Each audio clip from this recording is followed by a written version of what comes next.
Good morning, friends. Today is Wednesday, June 22nd, 2022, and in today's video I would like to show you just how terrible US media is at reporting on world's events.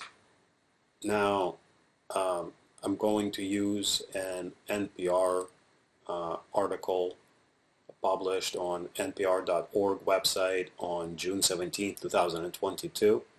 In order to do this, the article's author is Charles Maines, and the reason I'm using an NPR article is because a very dear friend of mine has confessed to me that she uses NPR as her primary news source. She listens to OPB radio, which is Oregon Public Broadcasting Radio, which is affiliated with National Public Radio. They kind of do a lot of stories that NPR publishes, and basically there is this implied trust in this news organization. In fact, a lot of people who live in Portland, Oregon probably listen to NPR and get their news stories from this news source. And I hope that by the end of this video you will realize that in essence NPR isn't any different than, say, CNN or MSNBC or Fox News for that matter, because they're not doing so much of news reporting where they take a story and they cover it from possibly conflicting angles in order to bring you a balanced perspective, but they're doing the opposite of that. They take a news story and they filter it through a very specific lens that supports a very specific narrative.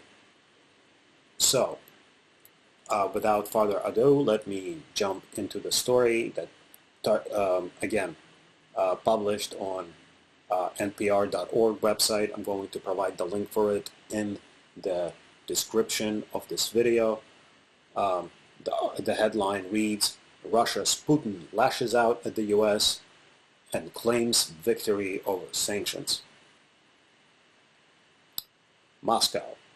Russian President Vladimir Putin issued a scathing critique of the United States Friday in what the Kremlin billed as a major speech, blaming the U.S. rather than Russian military actions in Ukraine for fostering crisis in global relations, food security, inflation, and trade. This opening paragraph kind of sets the stage, and as you can see, as I can see immediately, is that the article alleges that Putin's speech is in opposition to something, right? And this opposition is actually the very narrative that NPR article defends. And this point of view, this narrative, is that it was the war in Ukraine that's causing the global food crisis and inflation and trade disruptions. I'm going to get back to the article, and then I'm going to actually go back to the source, which is the transcript of President Putin's speech. It's translated into English and published on kremlin.ru. I will provide a link for that in the description as well, so you can read for yourself. The speech is very long. It's 74 minutes long, but I think it's interesting to read just in order to understand, first of all, for yourself, that whatever you may think of Putin as a person is not as important as realizing that you are dealing with a leader of a country, leader of a strong sovereign state. But we'll get back to those ideas. So the next paragraph of the NPR article says, Americans, quote, think of themselves as exceptional. And if they think they're exceptional, that means everyone else is second class. End quote. Putin said in a more than 70-minute marquee address at the annual St. Petersburg International Economic Forum.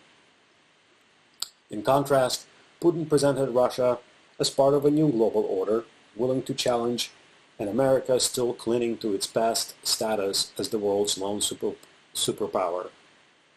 Another quote, nothing lasts forever, end quote, Putin said. Another quote, only strong and sovereign governments can speak their minds in this newborn world order. Either that or they're destined to remain colonies, end quote, of the U.S. without rights, he later added.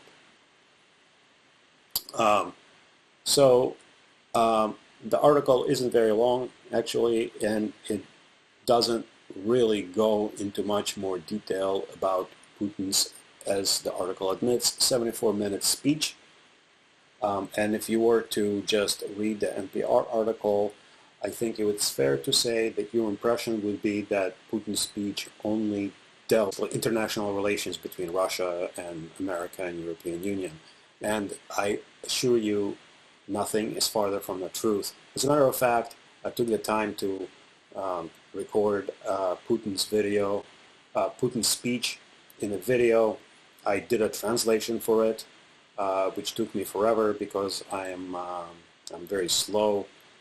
And at any rate, I posted the translation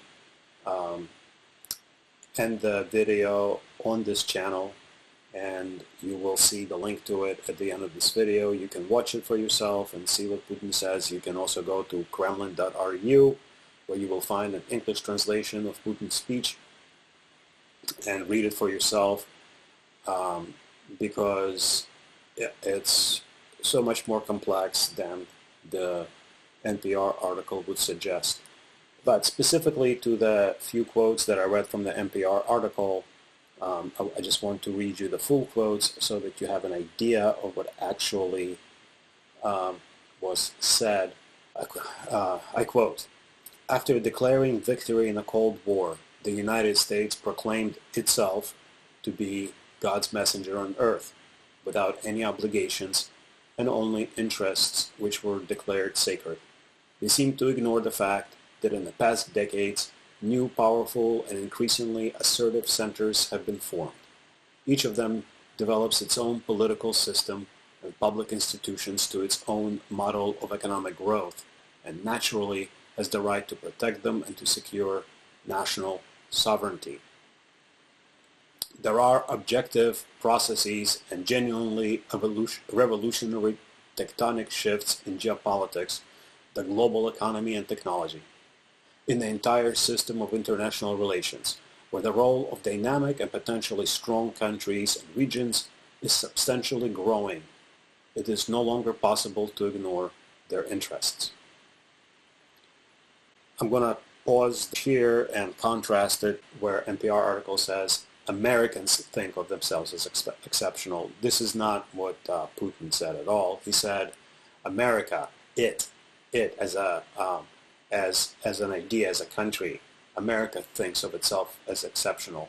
He wasn't speaking to American people like you and me at all. He didn't mean us. And I think it's degrading what the NPR is doing by somehow making it appear as if President Putin was talking about all Americans. He was not. He was specifically addressing his speech to the Western elites. He was addressing his speech to the Biden administration, to the oligarchs who control American politics, to European oligarchs and bureaucrats. He was not talking about the people. In fact, later on in his speech, Putin made it clear that it's the American and European economic policy that is going to cause incredible amount of suffering on the people. The NPR article then goes on to sort of contrast Putin's words in his speech, economic situation in Russia. For example, I'll just give you a quote. Putin also repeated earlier assertions that a blitzkrieg of Western sanctions had failed to destroy the Russian economy as hoped by the West. The Kremlin's own economic development minister, however, expects the country's economy will shrink by 7.8% this year, and the central bank chief said it's unlikely to bounce back soon. But in Putin's view, sanctions primarily damaged the very countries issuing them. He pointed to the European Union in particular as having committed economic suicide by cutting back on Russian natural gas and oil imports that much of the EU relies on. Putin acknowledged that Western sanctions presented Russia with challenges, including a sudden lack of some consumer goods, but argued that Russia would come out stronger in the long run. I'm going to end the quote here. Honestly, reading this, I'm feeling a little bit confused because now it's almost for three paragraphs of this relatively short piece that's supposed to cover a 70-plus minute speech by Putin that's focusing about, Russian economy, but it's not really giving you the details, neither about Putin's arguments on how and why the sanctions have failed, and it's not really clear to me after reading this article, for example, which challenges have presented Russia with problems. It says lack of consumer goods, but that was only part of the problems that Russia is dealing with, and Putin was fairly straightforward about this, because again, in this very long speech, he highlighted the fact that it's not just the consumer goods, which are just a small part of the problem. The bigger part of the problem of sanctions is that manufacturing, industrial sector was affected because certain parts, for example, engine components, car components, such as anti-lock brakes and airbags, and import stream ended, and Russia is dealing with those problems. And of course, in this speech, Putin offered a way forward, right, which is for Russia to establish its own production of these vital components instead of relying on foreign ones. And honestly, in order for me to kind of explore the details of Putin's economic plan for dealing with sanctions, for turning Russian economy from this economy that's part of a globalized world economy, it would take another video. But the point of this video is not to explore the details of Putin's speech, but rather show you how fundamentally lacking the coverage of it is by NPR specifically in this instance. I'm not going to read the rest of the NPR article. You can read it for yourself. The thing that it fails to mention, which it actually states at the very first paragraph, is this idea that Putin blamed U.S. rather than Russia for fostering crisis in global relations, food security, inflation, and trade, right? The article doesn't explain or doesn't quote Putin talking about global inflation or the food crisis. But in fact, Vladimir Putin spoke at length on those two particular topics, and those are the ones that I want to bring to your attention today because it's something that I don't think Western audience understands. Because what we're hearing from Joe Biden administration is that it's Putin inflation, it's Putin's price hike, right? But the counter narrative to this is actually very well explained by Putin himself. So in his speech, Putin acknowledged that the burden of inflation and food shortages will fall disproportionately on the poor people around the world, on the poor nations, and on the shoulders of Europeans and Americans. And we heard Joe Biden side of the story, right, which was basically sounded out by the NPR article, although not directly. But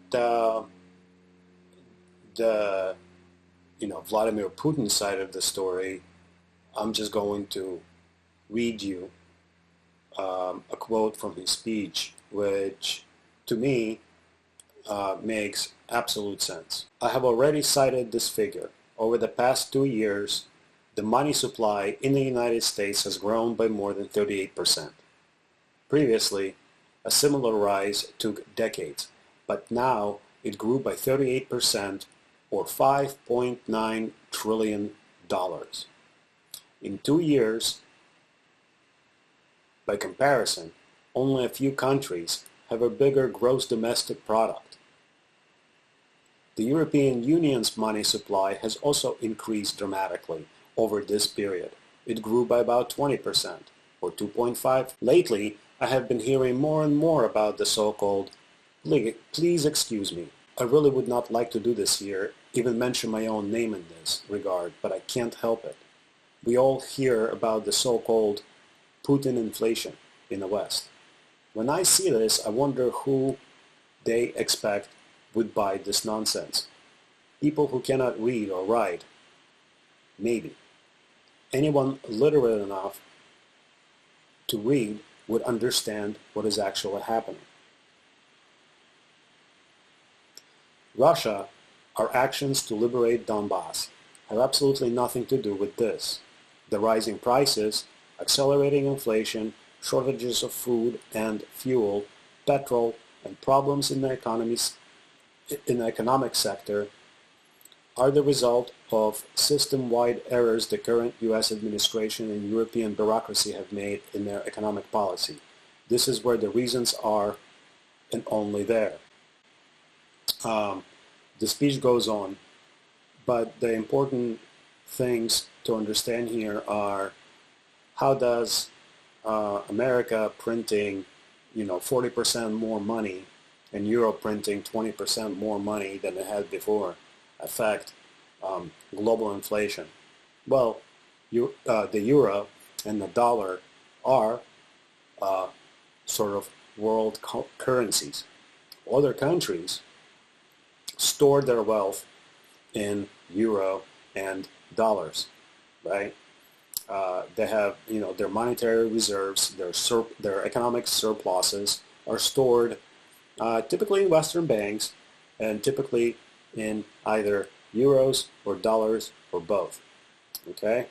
In fact, if you'll remember when the special military operation in Donbass began, America froze, it claimed over 300 billion, I believe, foreign currency assets in its banks. The figure turned out to be much, much lower, about 10 times lower. But it doesn't matter. It's just to give you an example that, that foreign governments will sort of bank their wealth, their national wealth, in dollars and euros. Now, when dollars and euros lose their value, that means that the wealth that not just Americans, and I'm talking about, Americans like me, like you, like the hundreds of millions of Americans that live in our country, not only do our money lose value, but the entire world's money supply loses value because we're using, the entire world is using dollars and euros as a de facto world currency. And as America did, and I am going to say very, very irresponsibly and selfishly, as it printed, a ton of money in order to basically cover its deficit gaps during the pandemic, right? It didn't consult with this, with the rest of the world.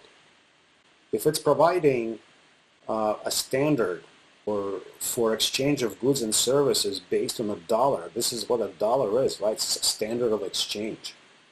If you're providing the standard, you're controlling it, and then you decide to basically devalue it without consulting your trade partners, which is the rest of the world, it doesn't strike me as a considerate action. And if you understand economy, you will know that if you have a lot of something, right, it's just your basic supply-demand economics. If you have a lot of something, it's worth less, right? If you have a lot of money, okay, and the value that the money represents hasn't changed accordingly, and it has not, because literally this money was printed, right? The U.S. economy hasn't grown accordingly. The economy shrank, actually. So the dollars that represent U.S. economy, right, represent less value, but you print more of it, right? So the value of the dollar shrinks, and you have inflation. And now, because you have to use more dollars to pay for foods and services, you have a rising price, right?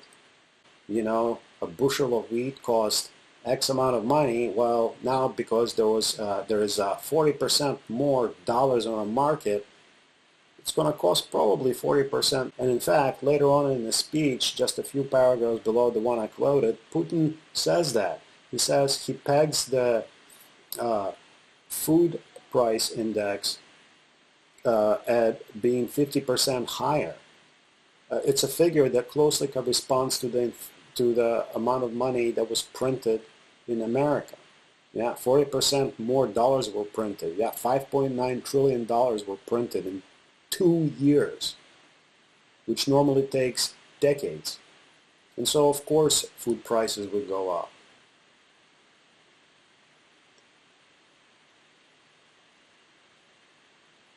The real problem in America is not even the Biden administration. It's not the oligarchs. It's not who control our politics and control our economy. Right? This shouldn't be a controversial thing. If you followed the WTO protests, at the turn of the century, if you marched against the Iraq War, in the early aughts, if you participated in Occupy Wall Street protests, if more recently you participated in Black Lives Matter protests, you have to understand that those specific activist actions were anti-imperialist in nature. Okay? And news organizations such as NPR are pushing a defense of an imperialist narrative. They don't even bother trying to balance this particular news article with what has been said. They don't look at it because it will undermine the narrative. And the argument that undermines Biden administration narrative and this narrative that you see in the NPR article, it's very simple and it's very easy to follow. You don't need an economics degree to understand it. And anybody who tells you otherwise, they're lying. Anytime you print more money where the value of money isn't increased by something like the US economy, and this money has less value. And the less value the money has, the more of it you have to spend in order to buy food, in order to fill up your car. And let me tell you, because the wages in America, right, the real wages in America haven't increased according with the inflation that we're experiencing.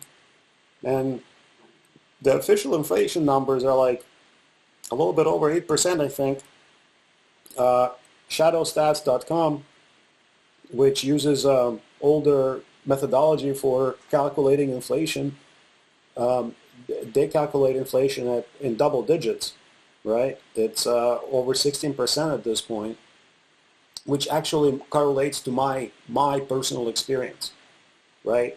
When I go to a grocery store, it used to take me, let's say, $70 to fill a sack of groceries. You know, now it's $100, $110. It used to cost me $54 or $50 right around there to fill a 13-gallon tank in my car. Now it's like $75, right? So the real inflation, the inflation that I'm feeling, is in double digits. It's approaching 20%. And the Biden administration, first of all, they're not acknowledging responsibility for this. And secondly, because they're not acknowledging responsibility for this, they're not going to do anything about it. At least they're not going to do anything coherent about it. And news organizations like NPR, like CNN, like Fox, like all of them, just carry on with their duty of defending imperialist, anti-populist agenda. That's all I have for today's video. Thanks for watching. Bye.